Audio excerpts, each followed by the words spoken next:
0016.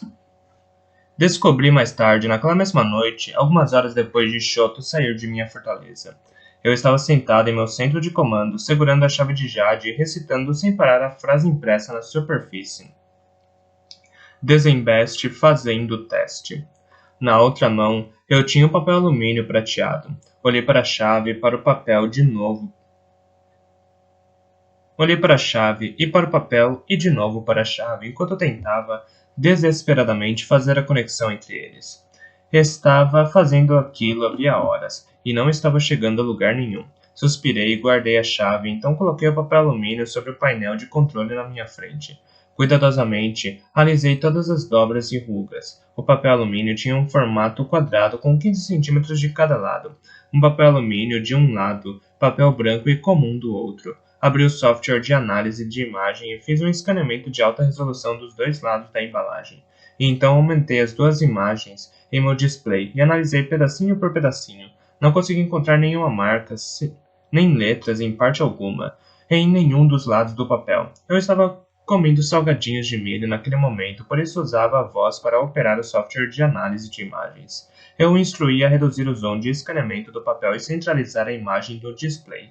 Ao fazer isso, eu me lembrei de uma cena de Blade Runner, o caçador de androides, na qual o personagem de Harrison Ford, Deckard, utiliza um scanner controlador por voz parecido para analisar uma fotografia.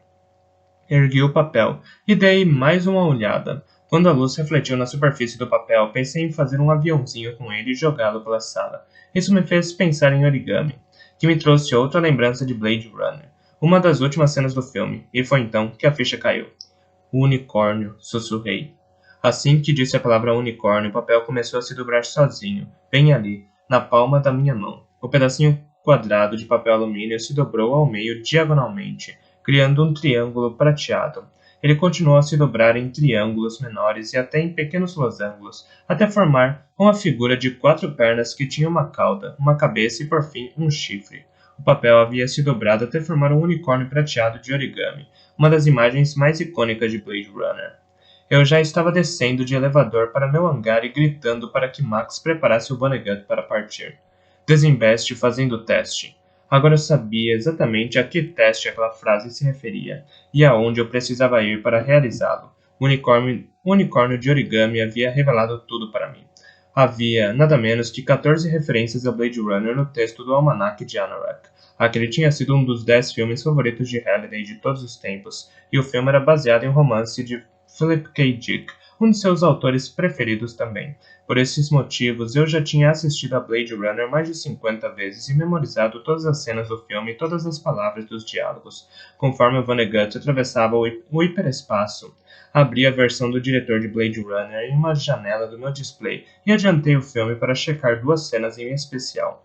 O filme, lançado em 1982, é ambientado na Los Angeles dos anos 2019, em um futuro moderno e hipertecnológico que nunca ocorreu. A história de um cara chamado Rick Deckard, interpretado por Harrison Ford. Deckard trabalha como Blade Runner, um tipo especial de detetive que encontra e mata réplicas de seres geneticamente desenvolvidos que são quase indistinguíveis dos seres humanos de verdade. De fato, os replicantes parecem tanto com os seres humanos que a única maneira de um Blade Runner detectar um deles é testá-lo usando um dispositivo parecido com o polígrafo chamado Voigtkampf. Desembeste fazendo o teste. As máquinas para esse teste aparecem em apenas duas cenas do filme. As duas vezes ocorrem dentro do prédio da Tyrell, uma estrutura de pirâmide dupla onde se localiza a Tyrell Corporation, a empresa que fabrica as cópias. As recriações do prédio da Tyrell estavam entre as duas estruturas mais comuns do Oasis. Existiam cópias delas em centenas de planetas diferentes, espalhadas em todos os 27 setores.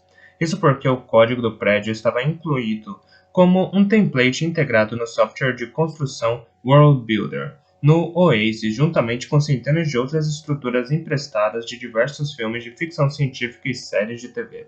Assim, nos últimos 25 anos, sempre que alguém utilizava o software World Builder para criar um novo planeta dentro do Oasis, podia simplesmente selecionar o prédio da Tyrell de um menu e inserir uma cópia dele na simulação para ajudar a preencher o espaço de qualquer cidade ou paisagem futurista que estivesse sendo codificada. Alguns mundos tinham mais de 10 cópias do prédio da Tyrell espalhadas por suas superfícies. Eu, naquele momento, estava correndo à velocidade da luz para um daqueles mundos mais próximos, um planeta com tema cyberpunk no setor 22 chamado Axrenox. Se minhas suspeitas estivessem certas, todas as cópias do prédio da Tyrell em Axrenox tinham uma entrada escondida para o segundo portão, pelas máquinas Voikamp localizadas ali dentro. Eu não estava com medo de encontrar os 6 porque não haveria como eles terem bloqueado o segundo portão, não com milhares de cópias do prédio da Tyrell em centenas de mundos diferentes. Quando cheguei a Axrenox, encontrar uma cópia do prédio da Tyrell demorou apenas alguns minutos. Seria difícil não vê-la, uma enorme estrutura em forma de pirâmide cobrindo diversos quilômetros quadrados em sua base. Ela era maior que a maioria das estruturas adjacentes. Escolhi a primeira cópia do prédio que vi e fui diretamente nela. O dispositivo de camuflagem de minha nave já estava em funcionamento, e eu o deixei ativado quando aterrissei o Vonnegut em uma das bases de lançamento do prédio da Tyrell. Feito isso, tranquei a nave e ativei todos os seus sistemas de segurança, esperando que eles bastassem para impedir que ela fosse roubada antes do meu retorno. A mágica não funcionava ali. Então eu não podia simplesmente encolher a nave e colocá-la no bolso, e deixar a nave estacionada ao ar livre em um mundo com tema cyberpunk, como Axrenox. Era meio como pedir para ser roubado. O Vonnegut seria um alvo fácil para a primeira gangue de valentões de roupas de couro que o visse. Peguei um mapa do layout do planeta do prédio da Tyrell e o usei para localizar um elevador que desse acesso à cobertura perto da plataforma onde eu havia aterrissado. Quando eu cheguei ao elevador, apertei os números do código de segurança e cruzei os dedos. Tive sorte. As portas do elevador se abriram num ruído discreto. O criador daquela parte da cidade de Axrenox não se importou em reiniciar os códigos de segurança no template. Considerei aquilo um bom sinal. Provavelmente eles tinham deixado todo o resto do template naquele modo. Dentro do elevador, subindo para o andar de número 440, eu acionei minha armadura e peguei as armas. 5 pontos de segurança existiam entre o elevador e a sala que eu precisava adentrar. Ao menos que o template tivesse sido alterado, 50 cópias do guarda NPC da Tyrell estariam entre mim e meu destino. O tiroteio começou assim que as portas do elevador se abriram. Tive de matar 7 seguranças para poder sair do elevador e caminhar pelo corredor. Os 10 minutos seguintes foram como o ápice de um filme de John Woo, um daqueles estrelando Chow Yun-fat como fervura máxima ou matador. Mudei minhas 2 armas para o acionamento automático e mantive os gatilhos apertados ao passar de uma sala a outra, acabando com todos os NPCs que encontrava pelo caminho. Os guardas devolviam os tiros, mas as balas batiam em minha armadura sem me afetarem. Eu nunca ficava sem munição, porque sempre que uma rodada era disparada, outra nova era teletransportada para o pente. Minha conta de balas daquele mês seria muito alta. Quando finalmente cheguei a meu destino, digitei outro código e tranquei a porta. Sabia que não tinha muito tempo. O alarme tocava em todo o prédio e os milhares de guardas NPCs nos andares abaixo provavelmente já estavam subindo para me encontrar. Meus passos ecoaram quando entrei na sala. Ali dentro só havia uma grande coruja e um poleiro dourado. Ela piscou para mim em silêncio enquanto eu atravessava a sala parecida com uma catedral, uma recriação perfeita do escritório do fundador da Tyrell Corporation, Eldon Tyrell. Todos os detalhes do filme tinham sido duplicados da mesma maneira. Pisos polidos de pedra, enormes pilares de mármore, a parede ao fundo era uma janela enorme, do chão ao teto, o que oferecia uma paisagem de tirar o fôlego. Havia uma mesa de reunião comprida ao lado da janela. Em cima dela havia uma máquina Voikamp. Ela tinha o tamanho aproximado de uma maleta, com uma série de botões sem identificação na frente, perto de 3 pequenos monitores de dados. Quando me aproximei e me sentei diante da máquina, ela se virou. Um braço robótico fino estendeu um dispositivo circular que parecia um scanner de retina, que parou exatamente no mesmo nível da pupila de meu olho direito. Um pequeno fole foi construído na lateral da máquina, que começou a subir e descer, dando a impressão de que o equipamento estava respirando. Olhei ao redor, tentando imaginar se um NPC de Harrison Ford apareceria para me fazer algumas das perguntas que ele fazia a Shan Yong no filme. Eu havia memorizado todas as respostas só por precaução, mas esperei alguns segundos e nada aconteceu. O fole da máquina continuou subindo e descendo. A distância do alarme de segurança continuava disparado. Peguei a chave de Jade. Quando a peguei, um painel se abriu na superfície da máquina Voidcamp, revelando uma fechadura. Rapidamente inseri a chave de Jade e a girei. A máquina e a chave desapareceram, e no lugar delas o segundo portão surgiu. Era um portal parecido com uma porta em cima de uma mesa polida de reunião. Suas bordas brilhavam da mesma cor de jade leitosa que a chave, e como no primeiro portão parecia levar para um amplo campo de estrelas. Subi na mesa e pulei para dentro. Fiquei na parte de dentro, logo depois da entrada de uma pista de boliche aparentemente velha com uma decoração da era disco. O carpete era uma mistura de ondas verdes e marrons, e as cadeiras de plástico tinham um tom laranja desbotado. As pistas estavam todas vazias e escuras. O local estava deserto. Não havia nenhum NPC no balcão da recepção nem no da lanchonete. Eu não sabia onde estava até ver as palavras Boliche Middletown em letras enormes na parede acima das pistas. A princípio, o único som que ouvi foi o ronco baixo das luzes fluorescentes acima, mas então notei uma série de sons eletrônicos abafados à minha esquerda. Olhei naquela direção e vi uma sala escura, um pouco depois da lanchonete.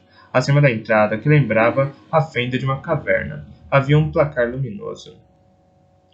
11 letras vermelhas formavam as palavras Sala de Jogos. Senti uma onda forte de vento e o ronco que parecia um furacão passando pela pista. Meus pés começaram a escorregar pelo carpete e percebi que meu avatar estava sendo puxado em direção à sala de jogos, como se um buraco negro tivesse sido aberto em algum lugar ali. Enquanto o vácuo me levava pela entrada da sala de jogo, vi uma dúzia de videogames ali dentro, todos de meados dos anos 1980. Crime Fighters, Heavy Barrel, Vigilantes, Smash TV, mas percebi que meu avatar estava sendo arrastado na direção de um jogo específico que ficava separado dos outros, no fundo da sala. Black Tiger, Capcom 1987. Um redemoinho se abriu no centro do monitor do jogo e ele estava puxando pedaços de lixo, copos de papel, sapatos de boliche, tudo o que estava ali, inclusive eu. Quando meu avatar se aproximou dele, no reflexo estiquei o braço e segurei um joystick de uma máquina Time Pilot. Meus pés foram erguidos do chão imediatamente enquanto o redemoinho continuava a puxar meu avatar para ele. Naquele momento eu já sorria de ansiedade. Estava preparado para me parabenizar porque eu havia zerado Black Tiger muito tempo antes, durante o primeiro ano da caça. Nos anos que antecederam sua morte, quando Halliday vivia recluso, a única postagem em seu site era uma breve animação em loop. Mostrava o avatar dele, Anorak, dentro da biblioteca de seu castelo, misturando poções e lendo livros de feitiços. Naquela animação havia se repetido constantemente por mais de uma década, até finalmente ser substituída pelo placar na manhã da morte de Halliday. Naquela animação, na parede atrás de Anorak, era possível ver um quadro grande de um dragão preto. Os caça-ovos haviam dominado diversos tópicos de fóruns, falando sobre o sentido do quadro, a respeito do que o dragão preto significava. Se é que significava alguma coisa, mas eu sempre tive certeza de seu sentido.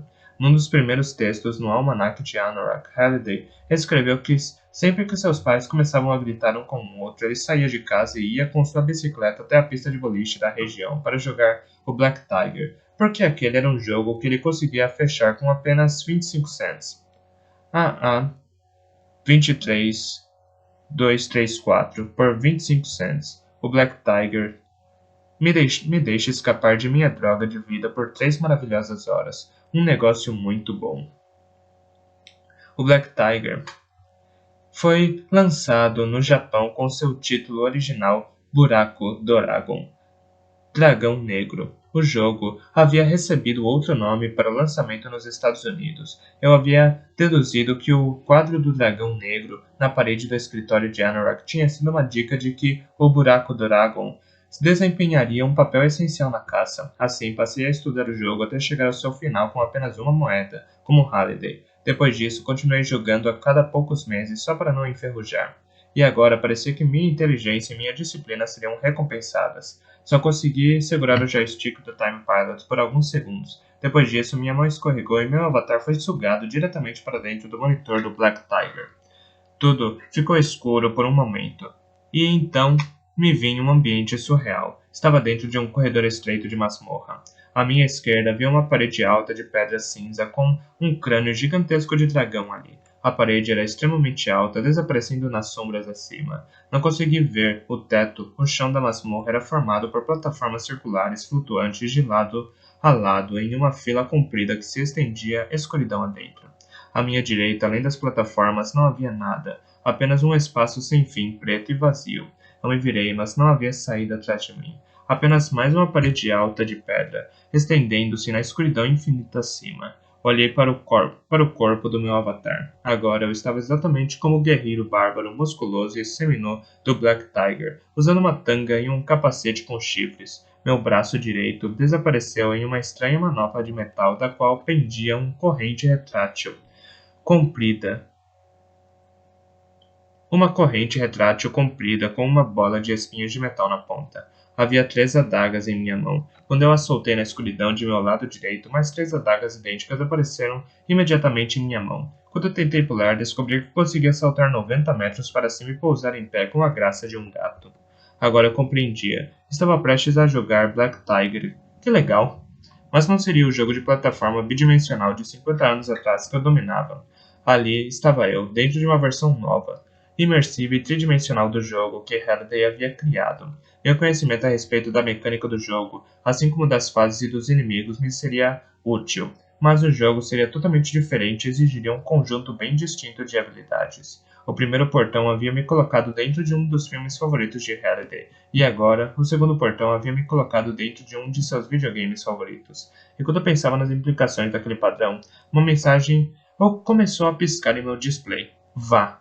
Olhei ao redor. Uma seta presa na parede de pedra à minha esquerda apontava para frente. Alonguei os braços e as pernas, estalei os dedos e respirei fundo. E então, preparando minhas armas, corri, saltando de plataforma a plataforma para enfrentar o primeiro dos meus adversários. Halliday havia criado com fidelidade todos os detalhes das 8 fases de masmorra do Black Tiger. Comecei mal e perdi uma vida antes de passar pelo primeiro chefão. Mas então comecei a me acostumar com o jogo em 3 dimensões e como estar dentro do jogo. Por fim, desenvolvi um ritmo. Continuei seguindo, saltando de plataforma a plataforma, atacando no meio do ar, desviando-me de monstros, esqueletos, cobras, múmias, minotauros e, sim, ninjas. A cada inimigo derrotado aparecia uma pilha de moedas Zen, que eu podia usar para comprar armadura, armas e poções de um dos sábios barbudos espalhados em cada nível.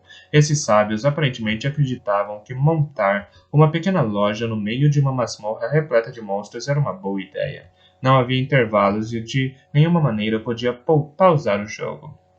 Depois de entrar pelo portão, simplesmente não tinha como parar e sair.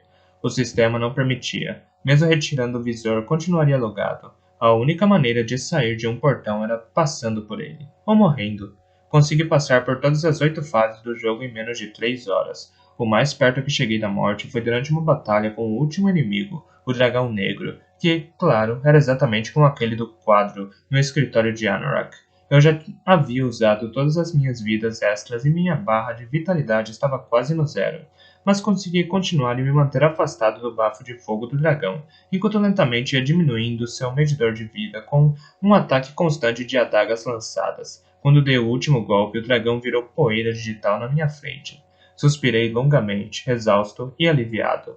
Então, sem nenhuma transição, voltei para a sala de jogos da pista de boliche, diante do jogo Black Tiger. Diante de mim, no monitor do jogo, o bárbaro fazia uma pose heróica, e o seguinte texto apareceu abaixo dele. Você devolveu a paz e a prosperidade ao nosso país. Obrigado, Black Tiger. Parabéns por sua força e sua sabedoria. Então, algo esquisito aconteceu. Algo que nunca acontecia quando eu zerava o jogo original. Um dos sábios da masmorra apareceu na tela com um balão de diálogo no qual se lia Parabéns, devo muito a você. Por favor, aceite um robô gigante como recompensa. Uma fila comprida de ícones de robôs apareceu abaixo do sábio, ocupando a tela horizontalmente. Ao mover o joystick para a esquerda ou para a direita, descobri que podia escolher entre mais de 100 robôs gigantes diferentes. Quando um desses robôs era destacado, uma lista detalhada de suas estatísticas e armas aparecia na tela ao lado dele. Havia diversos robôs que eu não reconhecia, mas a maioria era familiar. Vi o Gigantor, o Tranzor Z, o Gigante de Ferro, Jet Jaguar, o robô gigante com cabeça de esfinge, a linha inteira dos guerreiros de Shogun e muitos personagens que figuravam nas séries de anime Macross e Gundam. 11 daqueles ícones estavam acinzentados e tinham um X vermelho sobre eles, e esses não podiam ser identificados nem selecionados. Imaginei que eles deviam ser os escolhidos por Sorrento e os outros 6, que tinham passado por aquele portão antes de mim. Parecia mesmo que eu estava prestes a receber uma recriação funcional de qualquer robô que eu escolhesse, por isso analisei minhas opções com cuidado, procurando aquele que eu acreditava ser o mais poderoso e armado. Mas paralisei ao ver o Leopardon, o robô gigante usado por Spider-Man, a encarnação do Homem-Aranha que era transmitida na televisão japonesa no final dos anos 1970. Eu descobrira sobre a existência do Spider-Man durante minha pesquisa e me tornei um tanto obcecado pelo programa. Então, eu não me importava se o Leopardon era ou não o robô mais forte disponível. Eu tinha de possuí-lo, independentemente do que acontecesse. Destaquei o ícone dele e toquei o botão acionar. Uma réplica de 30 centímetros de Leopardon apareceu em cima da máquina do Black Tiger. Eu a peguei e coloquei em meu inventário. Não havia orientações, e o campo da descrição do item estava em branco. Pensei que deveria examiná-lo depois, quando voltasse para minha fortaleza. Enquanto isso, no monitor do Black Tiger, os créditos finais começaram a subir sobre uma imagem do herói bárbaro do jogo, sentado em um trono como uma princesa esguia ao seu lado. Respeitosamente li os nomes de todos os programadores. Eram todos japoneses, exceto o nome da última linha, na qual se lia versão do Oasis por J.D. Halliday. Quando os créditos acabaram, o monitor ficou escuro por um momento, e então um símbolo lentamente apareceu no centro da tela. Um círculo vermelho brilhante com uma estrela de 5 pontas dentro. As pontas da estrela se estendiam além da parte de fora do círculo. Um segundo depois, uma imagem da chave de cristal apareceu, girando lentamente no meio de uma estrela vermelha brilhante. Senti uma onda de adrenalina, porque reconheci o símbolo da estrela vermelha, e eu sabia onde ela ia me levar. Salvei 2 cópias daquela imagem só para garantir. Um momento depois, o monitor ficou escuro e o gabinete do Black Tiger derreteu e se transformou em um portal em forma de porta com beiradas brilhantes cor de jade. A saída. Dei um grito triunfante e passei por ela.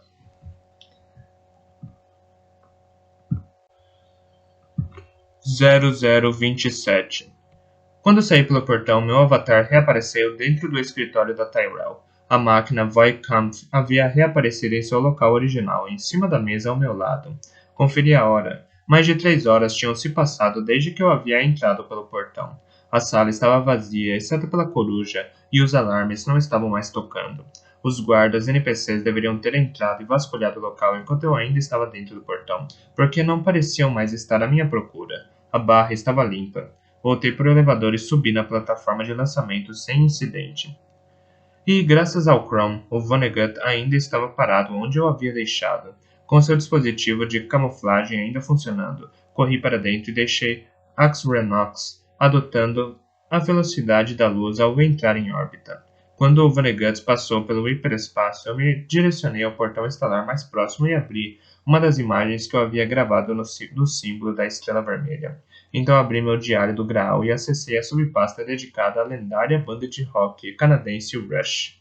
O Rush era a banda favorita de Halliday desde a adolescência. Certa vez ele revelou em uma entrevista que havia codificado cada um de seus videogames, incluindo o Oasis, enquanto ouvia apenas os álbuns do Rush. Ele geralmente se referia aos 3 membros da banda: Neil Peart, Alex Lifeson e Geddy Lee, como a Santíssima Trindade, ou os Deuses do Norte. Em meu diário do Graal eu tinha todas as canções, álbuns, material pirata e vídeos de música que já tinham sido feitos. Eu tinha cópias de alta resolução dos encartes e da arte de cada álbum, todas as gravações de shows do Rush que existiam, todas as entrevistas de rádio e televisão que a banda já havia concedido, biografias não autorizadas de cada membro do grupo, juntamente com cópias de seus projetos paralelos de trabalho solo. Abri a discografia da banda e escolhi o álbum que procurava. 2112, o álbum clássico com conceito de ficção científica. Uma imagem de alta resolução da capa do álbum apareceu em meu display. O nome da banda e o título do álbum estavam impressos em um campo de estrelas, e abaixo dele, aparecendo na superfície refletida de um lago, estava o símbolo que eu havia visto no monitor do jogo Black Tiger, uma estrela vermelha de 5 pontas fechada dentro de um círculo. Quando coloquei a capa do álbum lado a lado com a imagem da tela do jogo, os dois símbolos combinaram perfeitamente. A música título do 2112 é uma canção épica de 7 partes com mais de 20 minutos de duração. Conta a história de um rebelde anônimo que vive no ano 2112, uma época em que a criatividade e a autoexpressão foram proibidas. A estrela vermelha na capa do álbum era o símbolo da Federação Solar, a sociedade interestelar opressiva na história. A Federação Solar era controlada por um grupo de sacerdotes descrito na parte 2 da música, intitulada The Temples of Syrinx. A letra me mostrou exatamente onde a chave de cristal estava escondida. Somos os sacerdotes dos templos de Syrinx. Nossos grandes computadores tomam os corredores santificados. Somos os sacerdotes dos templos de Syrinx. Todos os dons da vida dentro de nossas muralhas são guardados. Havia um planeta no setor 21 chamado Syrinx. Era para lá que eu estava indo. O Atlas do Oasis descrevia Syrinx como um mundo ermo com terreno rochoso e nenhum habitante NPC. Quando acessei o colofão do planeta, vi que o autor de Syrinx era anônimo, mas eu sabia que ele devia ter sido codificado por Halliday porque seu design combinava com o mundo descrito no encarte do 2112. O 2112 foi lançado originalmente em 1976, quando a maior parte das músicas era vendida em discos de vinil de 12 polegadas. Os discos vinham em capas de papelão com uma arte e uma relação de músicas impressas. Algumas capas de discos se abriam como um livro e incluíam mais arte e encarte dentro, juntamente com as letras e informações a respeito da banda. Quando abri uma imagem da capa do álbum original, percebi uma segunda imagem do símbolo da estrela vermelha do lado de dentro. Aquela mostrava um homem nu diante da estrela, encolhendo-se com as mãos erguidas com medo. Do outro lado da capa estavam as letras impressas de todas as 7 partes da canção 2112. As letras em cada seção eram precedidas por um parágrafo de prosa que aumentava a narrativa das letras. Os trechos eram ditos do ponto de vista do protagonista anônimo do 2112. O texto a seguir precedia as letras da parte 1. Eu fico acordado, olhando para a escuridão de Megadon. Cidade e céu se tornam um, unindo-se em um único avião.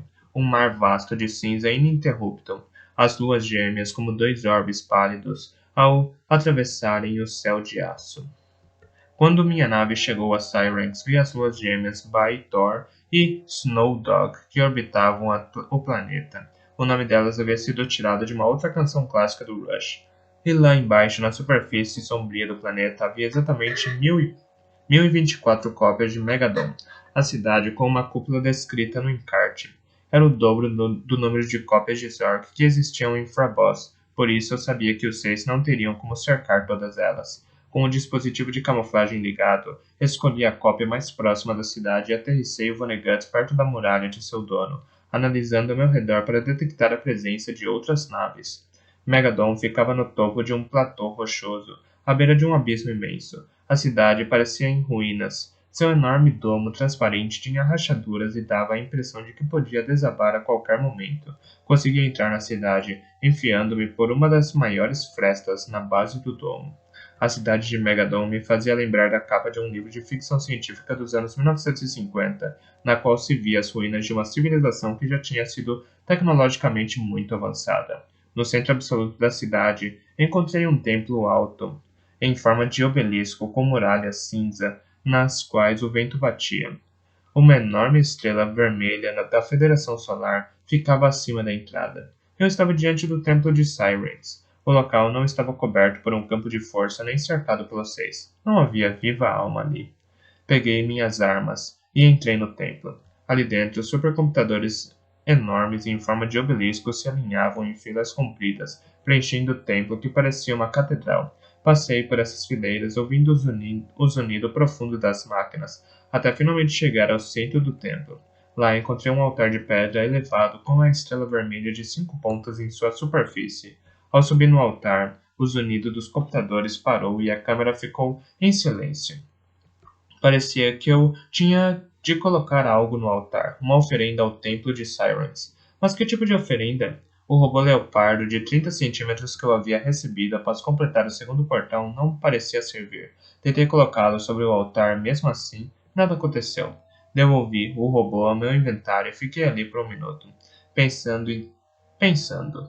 Então me lembrei de algo mais no encarte do 2112. Eu o abri e analisei as letras. Ali estava a minha resposta, no texto que precedia a parte 3. Descoberta.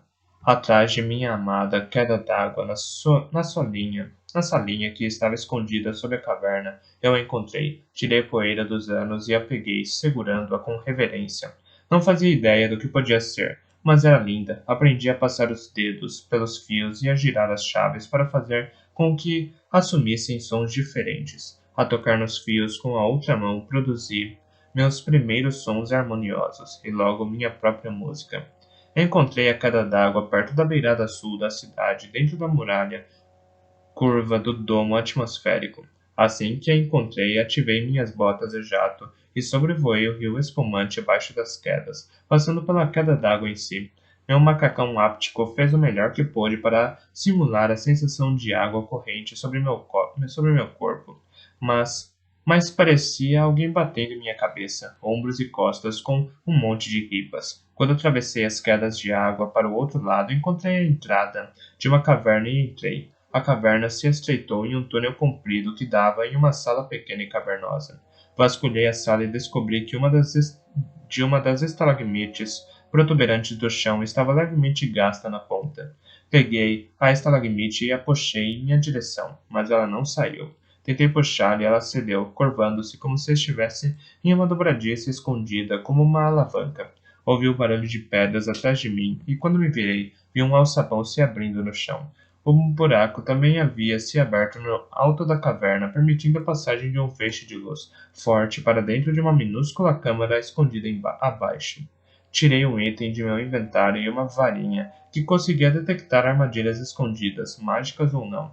Eu a utilizei para ter certeza de que a área estava vazia, e então pulei pelo alçapão e aterrissei no chão de terra da câmara, escondida. Era uma sala pequena em forma de cubo, com uma pedra grande contra a parede ao norte. Presa na pedra pelo braço havia uma guitarra. Eu a reconheci, o design de uma gravação de um show do 2112 que eu havia assistido durante o trajeto para aquele lugar. Era uma Gibson Les Paul, de 1974, a mesma guitarra usada por Alex Lifeson durante a turnê do 2112. Sorri ao ver a imagem arturiana absurda da guitarra na pedra. Assim como todos os caça-ovos, eu já tinha assistido ao filme Excalibur de John Boorman. Muitas vezes, então ficou óbvio o que eu deveria fazer em seguida. Segurei a guitarra pelo braço com a mão direita e puxei. A guitarra saiu da pedra com um chim metálico e prolongado. Segurando a guitarra acima da cabeça, o som metálico se tornou um acorde forte que ecoou pela caverna. Olhei para a guitarra, prestes a ativar minhas botas a jato de novo para voltar pelo alçapão e sair da caverna. Mas algo me ocorreu e paralisei. James Halliday havia feito aulas de guitarra no ensino médio por alguns anos. Isso foi o que me inspirou a aprender a tocar. Eu nunca havia segurado uma guitarra de verdade, mas com uma peça virtual eu arrebentava. Procurei em meu inventário e encontrei uma palheta. Em seguida, abri meu diário do Graal e peguei a folha de cifras do 2112 e também a tablatura da canção Discovery, que descreve a descoberta da guitarra feita pelo herói em uma caverna escondida atrás de uma queda d'água.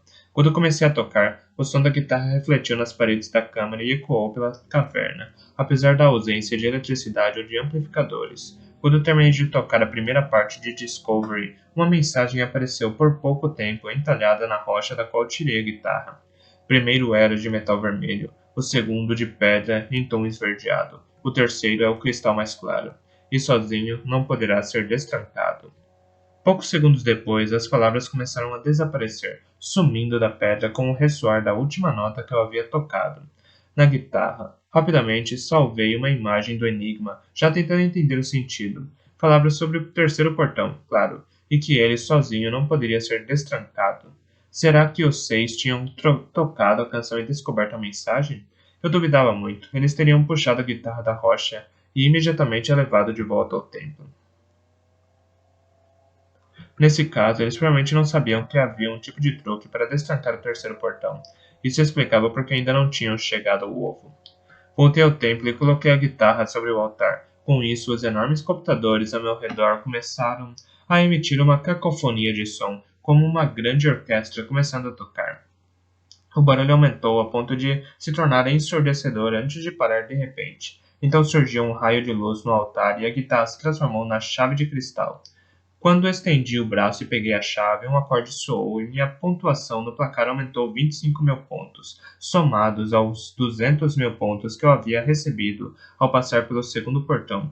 Isso me rendia o total de 353.000 pontos, 1.000 a mais que Sorrento. Eu estava de novo no primeiro lugar, mas sabia que não era a hora de comemorar. Rapidamente verifiquei a chave de cristal, inclinando-a para analisar sua superfície brilhante e facetada. Não vi nenhuma palavra gravada ali, mas encontrei um pequeno monograma gravado no centro da base da chave, uma única letra caligráfica, A, que reconheci imediatamente. Aquela mesma letra A aparecia no quadro de símbolo de personagem da primeira folha de personagem de Halliday do Dungeons and Dragons. Aquele mesmo monograma também aparecia no manto negro de seu famoso avatar no Oasis, Anorak. E eu sabia que aquela mesma letra emblemática adornava os portões de entrada do castelo Anorak, a fortaleza de seu avatar. Nos primeiros anos da caça, os caça-ovos lotavam como insetos famintos qualquer local do Oasis que parecesse um local possível do esconderijo das três chaves, especialmente planetas que tivessem sido codificados por Halliday. O principal deles era o planeta Ctonia, uma recriação complexa do mundo fantástico que Halliday havia criado para sua companhia adolescente de Dungeons and Dragons, desenvolvida por ele no ensino médio, que também se tornou o cenário de muitos de seus primeiros videogames. Ctonia havia se tornado a meca dos caça-alvos. Como todo mundo, eu me senti obrigado a fazer uma peregrinação por lá para visitar o castelo Anorak, mas o castelo era impregnável desde sempre. Nenhum avatar além de Anorak havia conseguido entrar, mas eu sabia que devia existir uma maneira de entrar no castelo Anorak, porque o terceiro portão estava escondido em algum lugar ali dentro. Quando voltei para minha nave, parti e estabeleci uma rota para Ctonia, no setor 10. Então comecei a analisar os boletins com a intenção de conferir o frenesi da imprensa com o meu retorno ao primeiro lugar. Mas minha pontuação não era a notícia principal. Não. A grande notícia daquela tarde era de que o local do esconderijo do Easter Egg de Halliday havia sido finalmente revelado ao mundo. O âncora dizia que o local ficava em um ponto do planeta Ctonia, dentro do castelo Anorak. Sabiam disso porque o exército todo dos 6 estava acampado ao redor do castelo. Eles haviam chegado ali naquele dia, logo depois de eu ter passado pelo segundo portão. Eu sabia que não podia ser coincidência. Meu progresso deveria ter feito com que os 6 deixassem de esconder suas tentativas de atravessar o terceiro portão e tornar sua localização pública por barricar o castelo antes que eu ou qualquer outra pessoa pudesse chegar a ele. Quando eu cheguei a Ctone, alguns minutos depois, mantive a camuflagem e sobrevoei o castelo para analisar o local. A situação estava pior do que eu imaginava. Os 6 tinham instalado um tipo de escudo mágico sobre o castelo Anorak, um domo semi-transparente que cobria completamente o castelo e a área ao redor dele. Acampados dentro da muralha do escudo estava o exército completo dos 6. Havia um monte de tropas, tanques, armas e veículos espalhados ao redor do castelo por todos os lados. Diversos clãs de caça-alvos já estavam no local e começaram a tentar derrubar o escudo, lançando detonadores de alta potência nele. Cada detonação era seguida por um breve show de luzes atômicas, e então a explosão desaparecia sem causar nenhum prejuízo ao escudo. Os ataques ao escudo prosseguiam nas horas seguintes, conforme as notícias se espalhavam e mais caça-alvos chegavam a Ctonia. Os clãs utilizaram todos os tipos de armas sobre o escudo, mas nada o afetava. Nem detonadores, nem bolas de fogo, nem mísseis mágicos. Por fim, uma equipe de caça-alvos tentou cavar um túnel sob a parede do domo e foi quando descobriram que o escudo era na realidade uma esfera completa ao redor do castelo, passando por cima e por baixo. Mais tarde naquela noite, diversos magos caça-alvos de alto nível aplicaram uma série de feitiços de adivinhação e anunciaram nos fóruns que o escudo ao redor do castelo era gerado por um poderoso artefato chamado Orbe de Ozuvox, que só poderia ser operado por um mago no nível 99. De acordo com a descrição de item do artefato, ele podia criar um escudo esférico ao redor de si mesmo, com uma circunferência de até meio quilômetro. O escudo era impenetrável e indestrutível e poderia arrastar qualquer coisa que quem encostasse nele. E poderia arrasar qualquer coisa que encostasse nele. Também podia ser mantido por tempo indeterminado desde que o mago operando o orbe permanecesse imóvel e mantivesse as duas mãos no artefato. Nos dias seguintes, os caça-alvos tentaram tudo o que podiam para penetrar o escudo. Mágica, tecnologia, teletransporte, feitiços contra feitiços, outros artefatos, nada funcionou. Não havia como entrar. Uma onda de desesperança rapidamente tomou toda a comunidade de caça-alvos. Caça-alvos solitários e os clãs estavam prontos para desistir. Os 6 tinham a chave de cristal e o acesso exclusivo ao terceiro portão. Todos concordaram que o fim estava próximo, que a caça estava prestes a terminar. Durante toda aquela agitação, consegui manter a cabeça fria. Havia chance de os 6 não terem descoberto como abrir o terceiro portão. Sim, eles tinham muito tempo agora. Podiam ser lentos e metódicos. Mais cedo ou mais tarde encontrariam a solução. Mas eu me recusava a desistir. Até um avatar chegar ao easter egg de Halliday, tudo ainda era possível.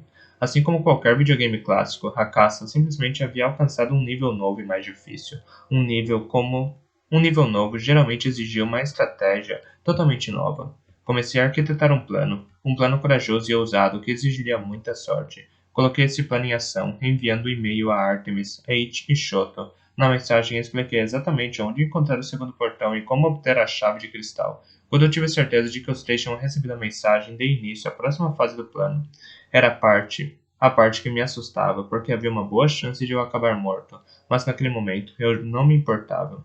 Eu chegaria ao terceiro portão ou morreria tentando.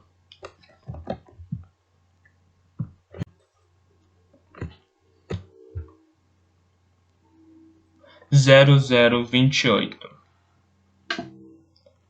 Quando a segurança da IOI Corporate chegou para me prender, eu estava no meio do filme Viagem ao Mundo dos Sonhos, 1985, dirigido por Joe Dante, que conta a história de 3 crianças que constroem uma nave espacial no quintal e partem para ver os alienígenas. Com certeza, um dos melhores filmes para crianças já feitos. Eu tinha o hábito de assisti-lo pelo menos uma vez por mês. Ele me mantinha focado. Eu tinha uma miniatura da câmera de segurança externa do meu prédio no canto de meu display. Então, vi o carro do transporte de retirada de contratados para parar na frente, com as sirenes altas e as luzes piscando. Então, 4 seguranças de botas e capacete saíram e correram para dentro do prédio, seguidos por um cara de terno. Continuei observando-os na câmera da recepção e vi quando mostraram seus distintivos, passaram pela guarita e entraram no elevador. Naquele momento, eles estavam indo para meu andar. Max, sussurrei, percebendo o medo em minha voz. Execute o macro de segurança número 1. Chrome, forte em sua montanha. Aquele comando de voz instruía meu computador a executar uma série longa de ações pré-programadas, online e no mundo real. Beleza, chefe. Max respondeu com animação, e um milésimo de segundo depois as travas do sistema de segurança do meu apartamento foram fechadas. Minha war door de placa de titânio reforçada desceu do teto, batendo e se fechando sobre a porta de segurança do apartamento. Pela câmera de segurança no corredor, observei os 4 seguranças saírem do elevador e correrem até minha porta. Os 2 caras da frente carregavam soldadores de plasma. Os outros 2, armas imobilizadoras de potência industrial, Volt-Jolt. O cara de terno que estava na retaguarda levava uma prancheta digital. Não me surpreendi ao ver aqueles homens. Sabia por que estavam ali. Foram até lá para abrir meu apartamento e me tirar dali, como um lixo eletrônico sendo arrastado para a lixeira. Quando chegaram à minha porta, meu scanner os analisou e a identidade deles piscou em meu display, informando que os 5 eram oficiais de crédito da IOI com um pedido de prisão expedido a Bryce Lynch, o morador daquele apartamento. Assim, respeitando a lei municipal, estadual e federal, o sistema de segurança do meu apartamento imediatamente abriu as portas para dar acesso a eles. Mas a Wardor havia acabado de ser acionado. Mas a Wardor, que havia acabado de ser acionado, os manteve do lado de fora. Claro, os seguranças já contavam com a possibilidade de eu ter segurança própria. Por isso eles tinham levado soldadores de plasma. O homem de terno passou diante dos seguranças e rapidamente apertou o botão do interfone. O nome dele e sua posição na empresa apareceram em meu display. Michael Wilson. Funcionário #IOI 481231 da divisão de crédito e cobrança. Wilson olhou para cima para a lente da câmera do corredor e sorriu de modo simpático. Sr. Lynch, ele disse, meu nome é Michael Wilson e estou aqui representando a divisão de crédito e cobrança da Innovative Online Industries. Ele conferiu a prancheta. Estou aqui porque o senhor não realizou os 3 últimos pagamentos da fatura de seu cartão Visa IOI, que teve um excesso de $20.000. Nossos registros também mostram que o senhor atualmente está desempregado e, assim, foi classificado como cliente sem renda. Por nossa lei federal atual, seus benefícios foram bloqueados. O senhor continuará assim até quitar sua dívida com nossa empresa, pagando juros, taxas de processo e mora. E quaisquer outras cobranças ou custos que surjam a partir de agora. Wilson se virou para os guardas. Estes senhores estão aqui para ajudar a detê-lo e levá-lo ao seu novo local de trabalho. Pedimos que o senhor abra a porta e permita nossa entrada. Por favor, saiba que podemos levar qualquer bem que encontrarmos dentro do seu apartamento. O valor de venda desses itens será, obviamente, deduzido de sua dívida. Percebi que Wilson havia dito tudo aquilo sem parar para respirar, falando com o mesmo tom monótono de quem repete as mesmas frases o dia inteiro. Depois de uma breve pausa, respondi pelo interfone. Claro, rapazes. Esperei apenas um minuto para eu vestir minha calça. Então sairei. Wilson franziu o senho. Sr. Lynch, se o senhor não permitir nosso acesso em 10 segundos, temos permissão para entrar à força. O custo de qualquer prejuízo causado por nossa invasão, incluindo danos à propriedade, será incluído na sua dívida. Obrigado. Wilson se afastou do interfone e assentiu para os outros. Um dos guardas imediatamente ligou o soldador e, quando a ponta começou a ficar laranja, ele começou a cortar a ponta de titânio da War Door. O outro soldador se afastou um pouco e começou a abrir um buraco na parede do apartamento. Aqueles caras tinham acesso à planta de segurança do prédio, por isso sabiam quais paredes de cada apartamento tinham um aço e uma camada de concreto, que podiam cortar mais rapidamente que a War Door de titânio. É claro que eu havia tomado a precaução de reforçar as paredes, o chão e o teto do apartamento com uma jaula 6 gauge de liga de titânio que eu havia montado peça por peça. Quando eles cortassem a parede, teriam de cortar a jaula também, mas aquilo só me daria 5 ou 6 minutos a mais, no máximo. Depois disso, eles entrariam. Eu já sabia que os guardas tinham um apelido para aquele procedimento de ter de abrir uma casa reforçada para poder prender seu morador. Eles diziam fazer uma cesárea. Engoli a seco 2 pílulas para a ansiedade que eu havia comprado, preparando-me para aquele dia. Já havia tomado 2 de manhã, mas elas não pareciam estar fazendo efeito. Dentro do Oasis, fechei todas as janelas em meu display e coloquei o nível de segurança de minha conta no máximo. E então abri o placar, apenas para conferir a pontuação mais uma vez e ter certeza de que nada havia mudado e que os 6 ainda não tinham vencido. As 10 primeiras posições não se alteravam havia alguns dias. Pontuação: 1. Artemis, 354 mil pontos. 2. Parzival, 353 mil pontos. IOI, 655321, 352 mil pontos. 4. H, 352 mil pontos. IOI, 643187, 349 mil pontos. 6. IOI, 621671, 348 mil pontos. 7. IOI, 678324, 347 mil pontos. 8. Shoto, 347 mil pontos. 9. IOI 637330, 346 mil pontos. 10. IOI 699423, 346 mil pontos. Artemis, H e Shoto tinham passado pelo segundo portão e obtiveram a chave de cristal 48 horas depois de receberem minha mensagem. Artemis estava de volta ao primeiro lugar depois de receber 25 mil pontos por obter a chave de cristal e ainda pontos extras por ser a primeira pessoa a encontrar a chave de jade e a segunda a encontrar a de cobre. Os 3 tentaram entrar em contato quando receberam a mensagem, mas eu não atendi os telefonemas, não respondi os e-mails nem aceitei as solicitações de bate-papo. Não havia por que dizer a eles o que eu pretendia fazer. Eles não poderiam fazer nada para me ajudar e provavelmente tentariam me fazer mudar de ideia, mas agora não tinha mais como voltar atrás. Fechei o placar e olhei bastante para a fortaleza, tentando imaginar se aquela seria a despedida. Então respirei profundamente diversas vezes, como um mergulhador preparando-se para submergir, e toquei no ícone de logout em meu display. O Oasis desapareceu e meu avatar reapareceu dentro de meu escritório virtual, uma simulação standalone arquivada no disco rígido de meu console. Abri a janela do console e digitei as palavras de comando para ativar a sequência de autodestruição de meu computador. Deu merda. Um medidor de progresso surgiu no display, mostrando que meu disco rígido estava sendo zerado e limpo. Adeus, Max, sussurrei. Adiós, Wade, Max disse alguns segundos antes de ser deletado. Sentado em minha cadeira áptica, já conseguia sentir o calor que vinha do outro lado da sala. Quando tirei o visor, vi fumaça saindo dos buracos sendo abertos na porta e na parede. Comecei a tossir. O guarda que estava abrindo o buraco terminou de cortar a barreira. O círculo esfumaçante de metal caiu no chão, fazendo um barulho alto e metálico que me fez saltar da cadeira. Quando o soldador deu um passo para trás, outro segurança deu um passo para frente e usou uma latinha para espirrar um tipo de espuma congelante ao redor do buraco, esfriando o metal de modo que eles não se queimassem ao entrar. O que eles estavam prestes a fazer? Tudo limpo, um deles gritou do corredor. Não há nenhuma arma à vista. Um dos soldadores passou pela abertura em primeiro lugar. De repente, estava bem na minha frente, com a arma apontada para meu rosto. Não se mova, ele gritou. Ou vai se ferrar, entendeu? Assenti, mostrando que compreendia, e me ocorreu que aquela segurança era a primeira visita que eu recebi em meu apartamento durante todo o tempo que passei vivendo ali. O segundo segurança a entrar não foi tão educado. Sem nada a dizer, ele se aproximou e colocou uma mordaça de bola em minha boca. Aquele era o procedimento padrão para me impedir de digitar comandos ao computador. Eles não precisariam se preocupar. Assim que o primeiro homem entrou no apartamento, um dispositivo incendiário se detonou dentro de meu computador. Tudo já estava derretendo. Quando a segurança terminou de proceder à mordaça, ele me agarrou pelo exoesqueleto e de meu macacão áptico tirou-me de minha cadeira áptica como uma boneca de pano e me jogou no chão.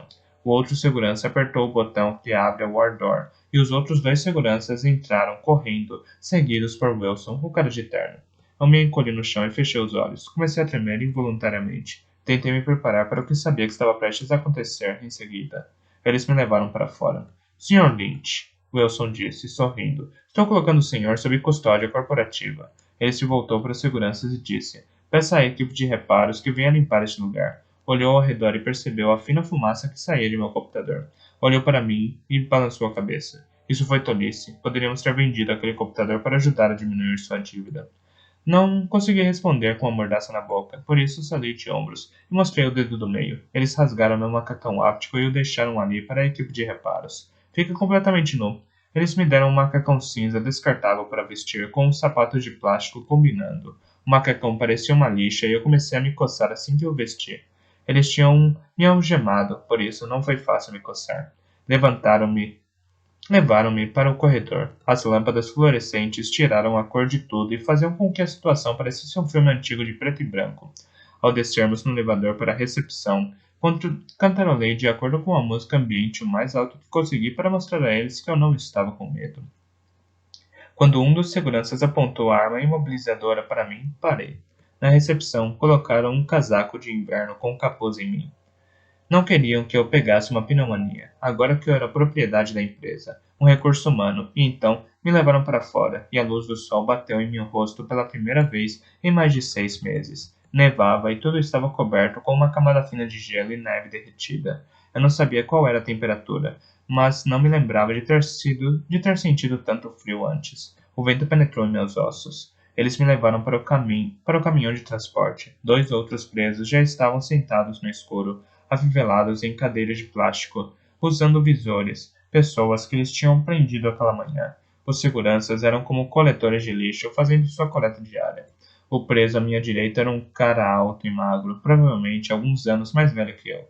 Parecia ser desnutrido. O outro preso era um obeso mórbido e eu não soube dizer se era homem ou mulher. Decidi que eu consideraria um homem. Seu rosto estava escondido pelos cabelos loiros despenteados e algo parecido com uma máscara de gás cobria seu nariz e a boca. Um tubo preto grosso saía da máscara e descia para o bocal no chão. Só entendi o porquê daquilo quando se inclinou para frente e vomitou dentro da máscara. Ouvi um som de vácuo ativando, sugando o vômito do preso pelo tubo até o chão. Tentei imaginar se eles guardavam aquilo em um tanque externo ou se o lançavam diretamente na rua. Provavelmente havia um tanque. IOI talvez analisaria o vômito e incluiria os resultados em seu arquivo. Está enjoado? Um dos seguranças me perguntou ao retirar a mordaça. Se estiver, eu coloco a máscara em você. Eu estou ótimo, respondi, sem convencer muito. Certo, mas se eu tiver que limpar seu vômito, você vai se arrepender. Eles me enfiaram ali dentro e me prenderam em frente do cara magricela. Dois seguranças entraram conosco no fundo, colocando os soldadores de plasma dentro de um armário. Os outros dois bateram as portas de trás e entraram na cabine da frente. Enquanto nos afastávamos de meu condomínio, virei a cabeça para olhar pela janela escurecida de trás. para o prédio onde eu havia vivido no último ano. Consegui ver minha janela no 42º andar, por ela ter sido coberta com spray preto. A equipe de reparos provavelmente já estava lá em cima. Todos os meus equipamentos estavam sendo desmontados, relacionados, identificados, reencaixotados e preparados para o leilão. Quando eles terminassem de esvaziar o apartamento, o pessoal da limpeza limparia e desinfetaria tudo. Uma equipe de manutenção cobriria a parede de fora e trocaria a porta. A IOI receberia a conta e o preço dos reparos seriam somados à minha dívida com a empresa. No meio da tarde, o caça-ovo de sorte, que fosse o próximo na lista de espera do apartamento, receberia uma mensagem informando que uma unidade estava disponível e, até o fim da noite, um novo inquilino já teria se mudado. Até o sol se pôr, todos os vestígios do que eu havia vivido ali seriam totalmente apagados. Quando o veículo partiu na High Street, ouvi os pneus passando por cima dos cristais de sal que cobriam o asfalto congelado. Um dos seguranças esticou o braço e colocou um visor no meu rosto. Eu me vi sentado em uma praia branca, vendo o sol se pôr, enquanto ondas quebravam em minha frente. Aquela devia ser a simulação que eles usavam para manter os presos calmos durante o trajeto até o centro da cidade. Usando a mão algemada, levantei o visor para a testa. Os seguranças não se importaram ou não viram, então virei a cabeça de novo para olhar pela janela. Fazia tempo que eu não via o mundo real e queria ver o quanto ele havia mudado.